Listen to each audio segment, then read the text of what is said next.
দ্বিতীয় শ্ৰেণীৰ ছাত্ৰী।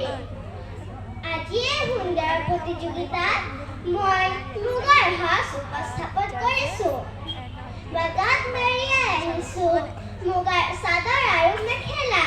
মই হাতত পিন্ধি আহিছোঁ গুঠি খাৰু, কান্ধত জাপি কাণফুলি আৰু ডিঙিত জোনবিৰি আৰু ঢোলবিৰি। অভিৰুচি বুলি ক'বলৈ গ'লে কবিতা গাই, বিহু নাচি আৰু বিহু নাট গাই মই খুবেই ভাল পাওঁ।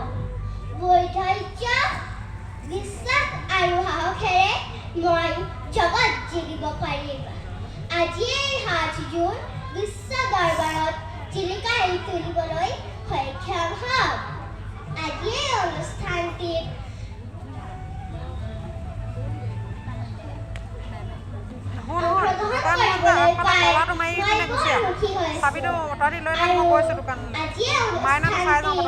আয়োজন কৰা সকলো কৰ্মকৰ্তা আৰু বিষয়ববীয়াসকলক মোৰ তৰফৰ পৰা আন্তৰিক অভিনন্দন জ্ঞাপন কৰিছোঁ।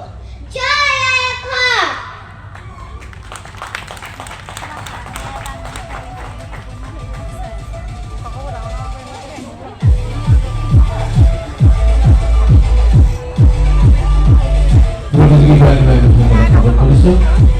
এবাৰ মঞ্চে আমন্ত্ৰণ কৰেছি